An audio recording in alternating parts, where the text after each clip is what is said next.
ये 13 दोष ऐसे हैं जिसके जीवन में होंगे तो उसको कभी शांति, कभी सुख, कभी ऐश्वर्य ये टिकेगा नहीं और दुर्गति निश्चित हो जाएगी। बहुत ध्यान से सुने। एक श्लोक में 6 दोष और दूसरे श्लोक में 7 दोष। उपासक को कभी इन दोषों को अपने अंदर टिकने नहीं देना चाहिए। और जो संसार के मार्ग में चल रहे हैं, अगर इन दोषों में चलेंगे तो वो जो आपके पुण्य कर्मों से ऐश्वर्य है भी वो नष्ट हो जाएगा।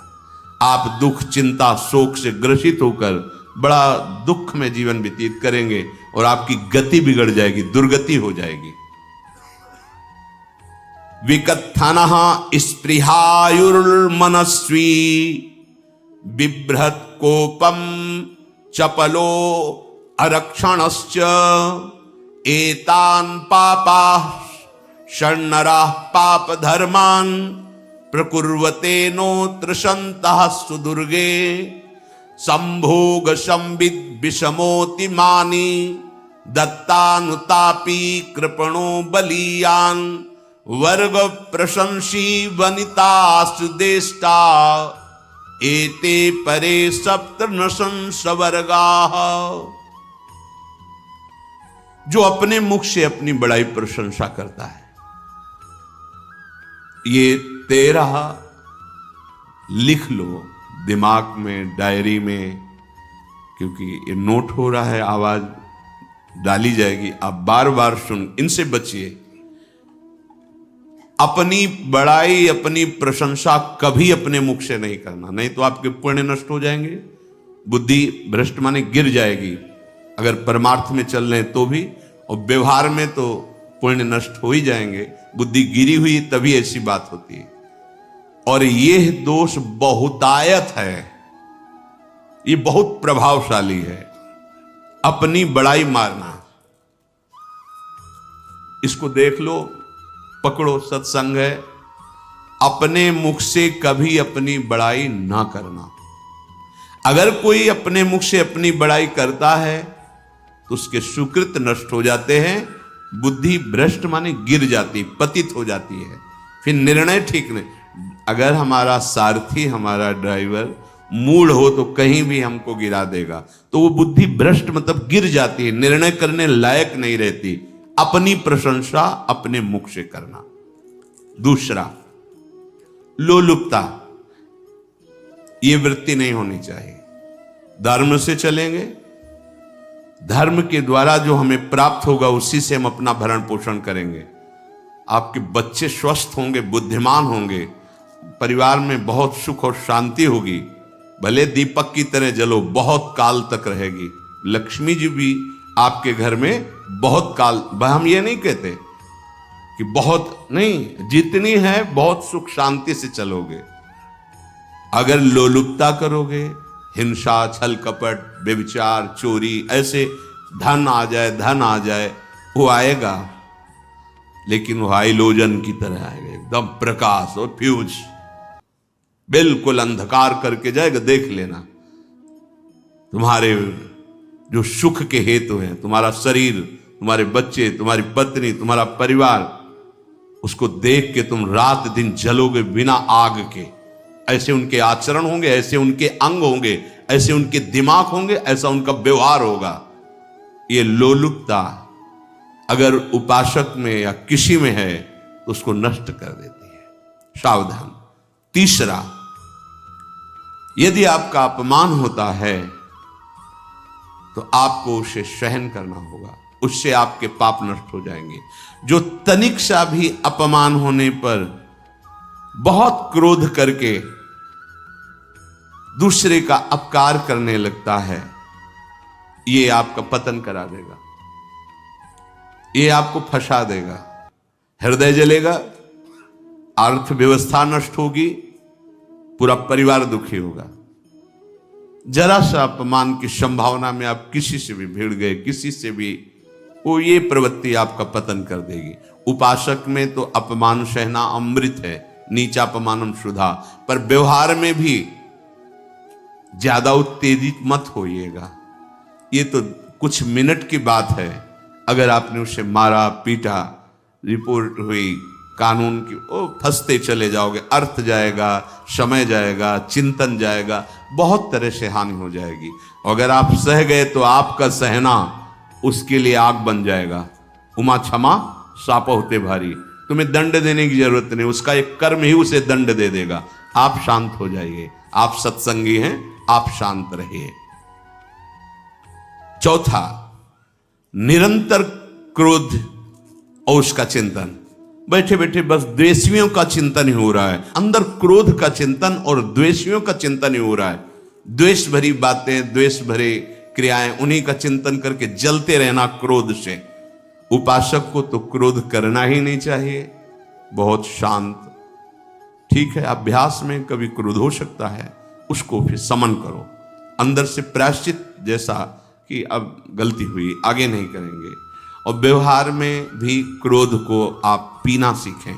अगर बार बार आपका क्रोध प्रकट होता ही रहेगा, आपका स्वभाव बिगड़ जाएगा, आपके पुण्य नष्ट हो जाएंगे और आपका जीवन नष्ट हो जाएगा। देने वाला उतना दे देगा, आपको आनंदित रहो। पैसा खर्चा, सब पूरे जीवन का विध्वंस मचा दिया क्रोध ने। कहीं भी आप देखो, किसी से क्रोध करके देखो, फिर देखो तुम्हारा भजन चल रहा है, तुम्हारी वो आनंद वृत्ति है नहीं, जलोगे और वो जलन और गुस्सा दिलाएगी और वो बैठे बैठे जलो नहीं। ये क्रोध जो है, ये चाहे व्यवहार में हो चाहे परमार्थ में, दोनों की हानि करने वाला है। और आश्रित जनों की रक्षा ना करना। अगर कोई भाग कर आपके पास आ गया है, कोई पशु पक्षी या कोई मनुष्य, आपको चाहिए कि अब चाहे हमारे पहले प्राण जाएं, उसकी रक्षा करेंगे। सीवी जैसे तो कोई बिरले ही होते हैं, पर इतना जरूर ध्यान दें, जैसे कोई पशु पक्षी किसी भय से आपके सीमा के अंतर्गत आ गया है, अब उसकी रक्षा करनी है आपको। अगर आप स्वयं मार देते हैं या मरवा देते हैं, या आपके सुकृत नष्ट कर देगा, या आपकी दुर्गति का कारण बन जाएगा। और जो पाप कर्म उत्साहित होकर करते हैं, उपासक को तो बहुत सावधान रहना चाहिए, पर व्यवहार में भी जो नहीं करना चाहिए, अगर वो पाप कर्म आपके द्वारा मन में प्रेरित हो रहे हैं, संकल्प बन रहा है, क्रियाएं हो रही, दुर्गति पक्की, पुण्य नष्ट हो जाएंगे, दुख अशांति बढ़ती चली जाएगी, कभी शांति नहीं प्राप्त कर पाएंगे। ऐसा नहीं कि जो मन में आवे सो करें। पापाचरण निडर और उत्साहित होकर करना, अगर ऐसे लक्षण है, निश्चित दुर्गति होती है। ये 6, अपनी बहुत बड़ाई करने वाला अपने मुख से, लोलुपता, तनिक से अपमान में सहन ना करने वाला, निरंतर क्रोधी और आश्रित जनों की रक्षा न करने वाला, और निडर हर्षित होकर पाप कर्म करने वाला। दूसरे श्लोक में 7 है, 6 7। 1, संभोग का ही चिंतन करना, संभोग में ही मन लगाना, संभोग दूसरी स्त्रियों के साथ करने की भावना रखना। संभोग, पहला है संभोग। रात दिन बैठे बैठे बस यही चिंतन करना, गंदी बातों का, गंदी बातें देखना, गंदी बातें सुनना, गंदी बातों का चिंतन करना। फिर अन्य माताओं बहनों के प्रति काम दृष्टि से देखना, कोई आ जा रही है तो दृष्टि से, काम भाव से देखना, भोग बुद्धि से देखना, निश्चित पुण्यनाश, दुर्गति। बड़े बड़े उदाहरण इतिहास में हैं, जिन्होंने ऐसा दृश्य नेत्रों से देखने की चेष्टा की, मन में संकल्प किया भोगने का, नष्ट हो गए, चाहे वो कितने बड़े प्रतापी हो। ये दुर्योधन कोई साधारण थोड़ी है, भगवान व्यासदेव जी के द्वारा ही तो, भगवान व्यासदेव जी ही इसकी उत्पत्ति का कारण है। आप देखो, इतने महान पुलस्त जी ही उत्पत्ति का कारण है रावण की। बस यही ऐसे दोष हैं जिनके कारण जीव नष्ट हो जाता है। ठीक है, धर्मयुक्त काम भगवान ने आदेश किया है, आपका पाणिग्रहण संस्कार हो गया है, संतानोत्पत्ति की भावना से कुछ पवित्र तिथियों का त्याग करते हुए चर्चा में हुई है। एक नियम है, एक आदेश है शास्त्र का। आप बहुत काम प्रवृत्ति वाले हैं तो प्रत्येक मास में जब माताएं बहनें पवित्र हो जाती मासिक धर्म से, तो जिनका पाणी ग्रहण आपने किया, जो पत्नी स्वरूप है, वो ठीक है। वहां भी बार बार के लिए व्यभिचार प्रवृत्ति के लिए शास्त्र आदेश नहीं करता, संयम पूर्वक, और उसका चिंतन नहीं करना। पाणी ग्रहण संस्कार है, घर में विराजमान है, एक संयम एक नियम के अनुसार उसका चिंतन तो फिर भ्रष्ट कर देगा। चिंतन प्रभु का करना है, चिंतन प्रभु की सेवा जो आपके कर्तव्य, इसके चिंतन से बचो। घातक है, बहुत बड़ा जहर है। अगर विषय चिंतन होने लगा तो मरोगे, जिंदा जलोगे, दुर्गति भी होगी। ये अंदर की जो आग है ना, कामाग्नि, ये इतनी बढ़ती चली जाएगी, तुम्हारे होश खराब हो जाएंगे कि मुझे क्या करना चाहिए क्या नहीं करना चाहिए। कोवा मदांधो मदनातुरोवा, अंधा हो जाएगा, नहीं दिखाई देगा अनुजा तनुजा क्या है कौन है, कुछ नहीं, भ्रष्ट बुद्धि। संभोग का चिंतन नहीं। धर्मयुक्त काम आदेश है शास्त्र में। यदि आप प्रवृत्ति मार्ग में हैं तो अपनी पत्नी को जो पाणी ग्रहण स्वीकार किया है, वहां भी पवित्र तिथियों का त्याग करते हुए, एकादशी है, रामनवमी है, नव दुर्गा है, जन्माष्टमी है, राधाष्टमी, जो पवित्र तिथियों का त्याग करते हुए और ऐसे जो मर्यादाएं हैं उसके अनुसार, और कहीं पराई स्त्री के साथ संभोग की बात निश्चित दुर्गति पक्की है। ऐसे ही माताओं के लिए है, स्त्री शरीर के लिए है। यदि वो ऐसी गलत चेष्टा, तो पतिवंचक परपति रति करही, रौ नरक कल्पसत परही। ये भोग चिंतन से बचने की चेष्टा कीजिए तो क्रिया से अपने आप बच जाएंगे। क्रिया के पहले चिंतन होता है, चिंतन से ही क्रिया का आवेश आता है। चिंतन संभालिए, इसी से भगवत प्राप्ति होती है, चिंतन से, और इसी से दुर्गति भी होती है। अनन्यस चिंतयन्तु माम, भगवान चिंतन कह रहे मेरा करो, कर्तव्य कर्म मेरे को समर्पित करो। अब जब चिंतन संभोग का होगा तो बुद्धि भ्रष्ट हो जाएगी। ये जो राक्षसी प्रवृत्तियां सुनने को मिलती है ना, कि ऐसा हुआ, वो देखा सुना और चिंतन किए, अब इतनी राक्षसी वृत्ति आ गई कि बस अब उनमें और राक्षसों में कोई अंतर नहीं रह गया। दूसरा, विषमता रखने वाला, सबके साथ बर्ताव ऐसा कि मैं बहुत श्रेष्ठ हूं और दूसरे सब नहीं, ऐसा व्यवहार नहीं। सब भगवत स्वरूप हैं, समान व्यवहार। जैसे आपके भोजन है तो जो आप पा रहे हो वही सबको दीजिए, बैठने की व्यवस्था, उठने की व्यवस्था, क्रम बाई क्रम, पर उसको भी नीच भाव से मत देखिए। उस कोटि का उसको प्यार दीजिए, दुलार दीजिए, सम्मान दीजिए। इतनी विषमता न फैलाते रहें अपने जीवन में कि आप सबके निंदा के पात्र बन जाए। विषमता नहीं, सबको प्यार। हाँ ठीक है, पुत्र का अलग प्यार है, भाई का अलग प्यार है, पिता का अलग प्यार है, पर हमारा व्यवहार प्रीति युक्त होना चाहिए, विषमता भरा नहीं होना चाहिए। अगर हमारे चित्त में विषमता ही रही तो संसार है, प्रभु नहीं है। जीत विषम संसार कीर्ति जग बिस्तरे। जो विषमता पर विजय प्राप्त कर लेता है वही भगवत प्राप्ति का अधिकारी। ये विषमता बहुत बड़ी हानि है। तीसरी बात, अत्यंत मानी होना। जहां आपके प्राण कमजोर होंगे, पुण्य नष्ट होगा, आयुश्री सब नष्ट होना है, ऐसे आचरण करवाएगा गुरुजनों के साथ, महापुरुषों के साथ। ये बहुत नीच प्रवृत्ति है। अत्यंत मान प्रियता, मुझे सम्मान मिले, उत्तम प्रवृत्ति है। सबको मान देना, स्वयं अमानी रहना। चौथा, दान देने की बात कह के मुकर जाना या दान देकर पश्चाताप करना। दे दिया है, बहुत जल रहे हो, दूसरे से वार्ता कर रहे हो कि पता नहीं क्या यार बुद्धि में हो गया, हमने उसको इतना कहा था, उतना दे दिया, क्यों दे दिया, ऐसा, मतलब अंदर चिंतन करना, क्यों दे दिया, तो दिया। इसके बाद जो आपका ये जलन हो रही, पश्चाताप, सुकृत नष्ट हो रहे हैं। दान देकर पश्चाताप करना या दान देने की बात कह के मुकर जाना।